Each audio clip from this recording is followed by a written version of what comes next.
घर पहुंचकर कनिका ने दो नौकरी को बुलाया और उनकी मदद से यूडी को कमरे में ले जाने लगी।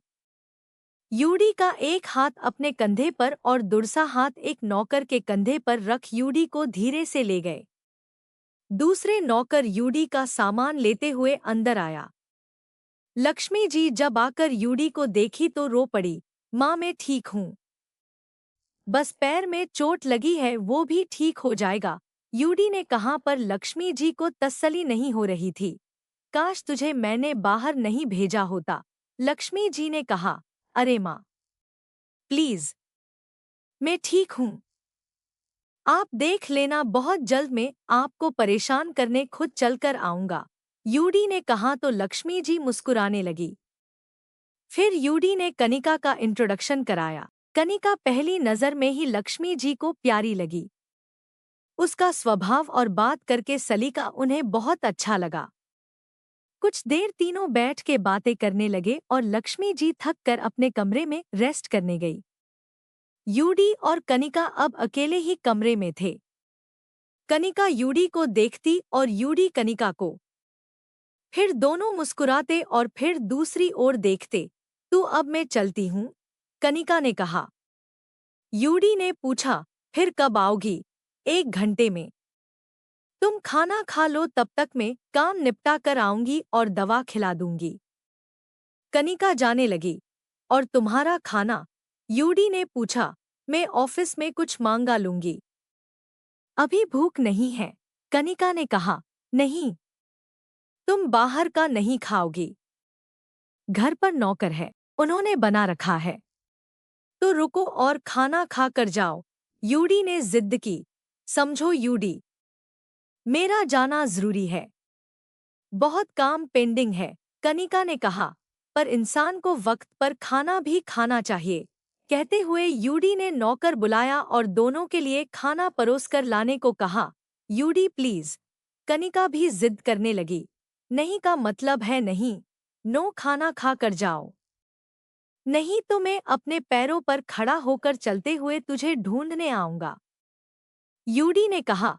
इसका कोई भरोसा नहीं, ये जो कहता है कर भी देता है, और ऐसे में इसे चलना नहीं चाहिए। कनिका ने सोचा, ठीक है, मैं खा कर ही निकलती हूँ, बोल कनिका उसके पास आकर बैठ गई। गुड बोल, यूडी ने ब्रेकफास्ट टेबल खोला और नौकर खाना देकर गया। यूडी खाने को हुआ तो हाथ पर लगे चोट से करा उठा। मैं खिला देती हूँ, कनिका ने कहा और उसे खिलने लगी। यूडी उसे एक तक देखता रहा और कनिका उसे खिलाती रही। खाने के बाद कनिका ने अपना खाना खाया और दोनों के प्लेट्स रखने हुए दवा भी ले आई और यूडी को पानी पिलाकर दवा देकर पूछने लगी, अब मैं जाकर आती हूँ, सारा काम खत्म करके आऊंगी, फिर फ्री हो। कम सून, बोलते हुए यूडी ने उसे देख आंख मारा। श्योर, कनिका ने कहा और चली गई। आज पूरा दिन बैक टू बैक मीटिंग्स की वजह से कनिका के पास सांस लेने की भी फुर्सत नहीं थी। फिर भी कुछ टाइम निकालकर हर 2 घंटे में लक्ष्मी जी को कॉल कर यूडी के तबीयत के बारे में पूछ रही थी। दोपहर को भी 5 मिनट में लंच खत्म कर काम करने लगी। ये सब इसलिए ताकि वो घर जल्दी जा सके और यूडी से मिल सके। कुछ पेपर्स पर यूडी के सिग्नेचर्स चाहिए थे, उसके लिए वो पेपर्स घर ले आई। आते ही लक्ष्मी जी से मिली। यूडी कैसा है? कनिका ने पूछा।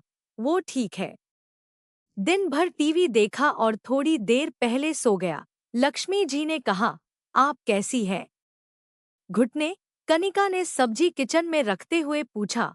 मैं भी ठीक हूँ, जाओ हाथ मुंह धो लो, खाना तैयार है, यूडी को भी साथ ले आना, लक्ष्मी जी ने कहा। ओके आंटी, बोल कनिका फ्रेश होने चली गई। फिर यूडी को खाने पे बुलाने के लिए उसके कमरे में गई तो देखा यूडी सो रहा था। उसे उठाने का मन तो नहीं था, पर खाने के बाद उसे दवा भी तो खिलानी थी, इसलिए उसके पास गई और कहा, हाय यूडी, धीरे से अपनी आंखें खोल। यूडी ने कनिका को देखा और स्माइल करते हुए उठा। कैसा था दिन? मेरे बिना तो शांति से कटा होगा, चिढ़ाते हुए यूडी ने पूछा। प्लीज। सच कहूँ या झूठ? कनिका उसे ऊपर उठाते हुए पूछने लगी। झूठ कहो, यूडी दीवार पर रेस्ट करते हुए बोला। तुम्हें बिल्कुल नहीं मिस किया। दिन बहुत अच्छा गया, कनिका ने हंसते हुए कहा। सच्ची? यूडी कनिका के बालों को पीछे करते हुए पूछने लगा। सच्ची, कनिका ने धीरे से कहा। बाहर से एक नौकर ने आवाज दी। दीदी, मालकिन बुला रही है, आई। बोल कनिका ने यूडी को उठने में मदद करने लगी। उसका एक हाथ अपने कंधे पर और दूसरे में वॉकिंग स्टिक देकर उसे साथ ले जाने लगी। डाइनिंग टेबल पर लक्ष्मी जी ऑलरेडी आ गई थी। दोनों को साथ देख मन ही मन प्रे करने लगी कि दोनों अब एक हो जाए। खाने में यूडी के पसंद का बना था। ये देख उसने अच्छे से खाया और दवा लेकर अपने कमरे में बेड रेस्ट करने लगा। कुछ ऑफिस का काम बोलकर कनिका भी अपने कमरे में गई और काम करने लगी। तभी उसके फोन पर मैसेज आया। यूडी, क्या कर रही हो? कनिका, ऑफिस का काम। यूडी, कितना काम करती हो यार। कनिका, है ना? मुझे भी यही लगता है, पर सी अलायंस को कौन समझाए? यूडी, तुम और कितने क्लाइंट्स के साथ तो काम कर रही हो? कनिका, फिलहाल 2 के डिजाइन्स बना रही हूँ, 1 का काम चालू है। 3 के डिलीवरीज होने में 3 दिन है। यूडी हैरान होकर पूछने लगा। तुम प्रोजेक्ट्स लेती हो? कनिका, कभी कभी 5 या फिर 7, पर पूरा काम में नहीं करती। मेरी टीम भी तो है। डिजाइन्स बनाती हूँ, क्लाइंट्स अपना ओपिनियन और टेस्ट बताते हैं, फिर चेंजेस के बाद प्रोडक्शन और एग्जीक्यूशन। यूडी, तो बेसिकली ऑर्गेनाइज्ड हो। कनिका, हाँ, होना पड़ता है, वरना कम्बरसम हो जाता है। यूडी, अगर मैं कहूँ कि मैं तुम्हें मिस कर रहा हूँ, तो क्या तुम मेरे लिए थोड़ा वक्त निकाल सकती हो? कनिका, अभी थोड़ी देर पहले हमने साथ में खाना खाया। यूडी, पर बात कहाँ हुई हमारी? कनिका कुछ सोचने के बाद बोली, मैं अपना लैपटॉप साथ ले आऊं? यूडी, हाँ, क्यों नहीं। मैसेज पढ़ते ही कनिका अपना लैपटॉप, चार्जर और फोन ले गई और यूडी के कमरे में आई। दोनों ने हाय कहा, फिर यूडी के बगल में बैठकर सेटल हो गई। तो हम अभी क्या देख रहे हैं? कनिका ने टीवी की ओर देखते हुए पूछा। टॉम एंड जेरी, यूडी ने कहा। सच्ची? तुझे वो शो पसंद है? कनिका यूडी को देखने लगी। हाँ, बचपन से, कभी बोर नहीं होता हूँ। यूडी बच्चों के जैसे ही कहा। पसंद तो मुझे भी, पर कई दिनों से देखा नहीं। चलो आज वही देख लेते हैं, कनिका ने कहा तो यूडी ने शो लगाया। देखते देखते कनिका आराम से बेड पर लेट गई। उसका हाथ पकड़ यूडी भी लेट गया। थोड़ी देर बाद यूडी ने उसे अपने पास खींचा और ध्यान से कनिका उसके पास गई। गलती से भी वो उसका पैर टच नहीं करना चाहती थी। अपनों सिर उसके कंधे पर रख मुस्कुराने लगी। यूडी भी अपना हाथ कनिका के कमर पर रख अपनी उंगलियों से टॉप के साथ खेल रहा था। थोड़ी देर में दोनों की आंख लग गई और दोनों सो गए। अगले दिन फिर से वही स्केड्यूल था। कनिका दिन भर काम करती और रात को यूडी के कमरे में जाकर उसके साथ बात करते हुए सो जाती। ऐसे ही करते करते 1 महीना हो गया और आज यूडी के पैर का प्लास्टर खुलने वाला था। दोपहर को दोनों डॉक्टर के पास गए।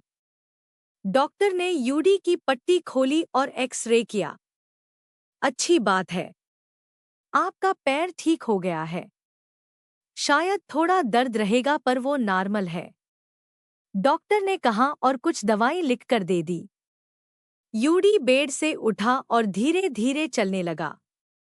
दर्द काफी कम था, पर उसे चलने में अच्छा लग रहा था। कनिका उसका हाथ पकड़े गाड़ी की ओर ले गई और दोनों घर चले आए। कुछ दिन और घर पर रेस्ट कर यूडी ऑफिस आने लग गया। यूडी को ऑफिस में देख सब लोग खुश हो गए और सबने उन्हें मिठाई खिलाई। अब कनिका का प्रोजेक्ट भी खत्म होने को आया था, तो साइन ऑफ मीटिंग भी आज शाम को ही रखा था। कल तक सारा हैंडओवर होना था, पर यूडी इस बात से खुश नहीं था कि अब कनिका वापस जा रही है। फिर भी चेहरे पर झूठी मुस्कान लिए सबसे बात करने लगा। सिर्फ कनिका देख सकती थी उसके आंखों में दर्द। साइन ऑफ मीटिंग के बाद कनिका ने कहा, यूडी, आज डिनर के लिए बाहर चले? नहीं, मुझे तुम्हारे साथ अकेले वक्त गुजारना है। रेस्टोरेंट में नहीं, यूडी ने लैपटॉप बंद करते हुए कहा। हम फिर तुम्हारे घर चले, कनिका ने कहा। हम, यूडी ने कहा। घर पहुंचकर यूडी फ्रेश होकर बाहर आया। इधर कनिका भी फ्रेश होकर आई। लक्ष्य जी आज अपने सहेली के घर में रुकने वाली थी। उनके यहाँ सत्संग था। नौकरों ने खाना बनाकर रख दिया था और सब कुछ साफ करके चले गए थे। कनिका ने दोनों के लिए खाना परोसा और खाने के बाद उसे दवा दे दी। कुर्सी पर बैठे यूडी दवा खाने लगा और सामने खड़ी कनिका को देखने लगा। क्या हुआ? कनिका ने पूछा। यूडी ने कुछ नहीं कहा। कनिका पलट के जाने लगी तो यूडी ने उसका हाथ पकड़ और अपने ओर खींचा। फिर अपना सिर उसके कमर पर रखते हुए कहा, प्लीज मत जाओ। कनिका को पहले से पता था यूडी का मूड क्यों खराब है, पर वो अपना बिजनेस छोड़कर यहाँ नहीं आना चाहती थी। यूडी प्लीज, बात को समझो। बेंगलुरु में मेरी जिंदगी है, मैं उसे छोड़कर नहीं रह सकती। कनिका ने कहा, और मैं? क्या मैं कुछ भी नहीं हूँ? इतने दिन तुम यहाँ मेरे साथ रही, क्या वो कुछ भी नहीं था? यूडी उसकी ओर देखते हुए पूछने लगा। ऐसे बात नहीं है यूडी, तुम्हारे तरह मैंने भी मेहनत करके वो सब खड़ा किया है। 2 साल लगे मुझे उस मुकाम पर पहुंचने के लिए। वो सब कैसे छोड़ दूं? कनिका ने पूछा। तुम अपनी जगह सही हो। बोल यूडी पीछे हट गया। अपना फोन लिए कमरे की ओर बढ़ गया। किचन का सारा काम खत्म कर कनिका चुपचाप यूडी के कमरे में आई। आज शायद दोनों का साथ में आखिरी रात था। कल सुबह दोनों का दिल टूटना ही था। रोज के तरह कनिका यूडी के बगल वाले जगह पर आकर लेट गई। टीवी देखते हुए यूडी ने अपनी नजर घुमाई और देखा कनिका उसे ही देख रही थी। कनिका की आंखों में पानी भर गए थे। लुढ़क कर उसके गाल पर आ गिरे तो यूडी उसकी ओर घूमकर ना में सर हिलाते हुए कहा, रोना मत। आखिरी रात को रोकर नहीं गुजारना मुझे, प्लीज। तो फिर क्या करना है? कनिका ने धीरे से उससे पूछा। यूडी की नजर कनिका के कांपते होठों पर जा रुकी। फिर नजर उठा के देखा तो कनिका उसके बिल्कुल करीब आकर उसके होठों पर अपने होंठ रख दिया। इतने दिनों तक यूडी ने जो दर्द अपने अंदर रखा था वो सब आज कनिका सामने की आ रहा गर्दन था। पकड़ उसे किस करने लगा। फिर दोनों हाथ से उसका कमर पकड़ा और सामने अपने गोद पर बिठा लिया। आगे झुककर कनिका उसे किस करने लगी। अपना हाथ यूडी ने कनिका के क्रॉप टॉप के अंदर डाल उसकी कमर पर हाथ फेरने लगा। उसे कस के पकड़ने से कनिका दर्द से करा उठी। तू ठीक है ना? यूडी पीछे हटकर पूछने लगा। सॉरी, मैं पता नहीं क्या कर रहा हूँ तेरे साथ। तेरा परमिशन भी नहीं पूछा। बोलते हुए यूडी ने उसे बेड पर बिठाया और उठकर जाने लगा तो कनिका ने उसका हाथ पकड़ लिया। घूमकर यूडी ने देखा तो कनिका ने उसे जाने से मना किया। यूडी वापस बैठ गया और इस बार कनिका खुद उसके करीब जाकर उसे किस करने लगी। पहले यूडी पीछे हटा पर बाद में उसने भी किस करना शुरू किया। ऐसे करते हुए यूडी ने उसे बेड पर लेटाया और यूडी ने कनिका से पूछा, आर यू श्योर? कनिका ने कहा, हाँ। देखते ही देखते दोनों एक हो गए।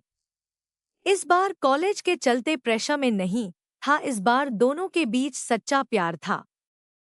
इस बार दोनों की आंखें सिर्फ एक दूसरे को ढूंढ रही थी। इस बार दोनों का दिल एक साथ सिर्फ एक दूसरे के लिए धड़क रहा था। दोनों आज रात एक दूसरे के बाहों में ऐसे ही सो गए।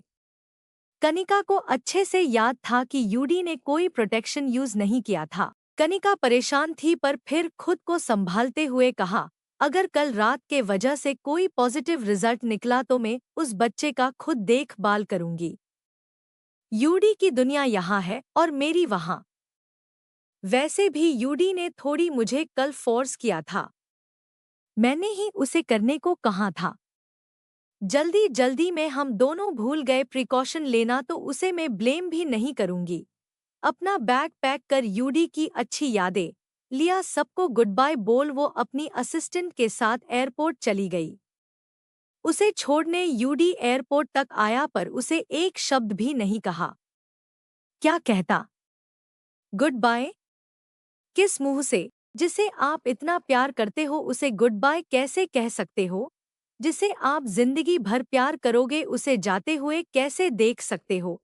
वो इंसान भले ही मूव ऑन कर किसी और से शादी कर ले पर अपने दिल में जो उनके लिए फीलिंग्स है वो एक शादी की वजह से खत्म कैसे हो सकता है? प्यार उम्र के साथ साथ बढ़ता है। शायद वक्त उनके लिए ठहर जाता है पर प्यार कभी कम नहीं होता।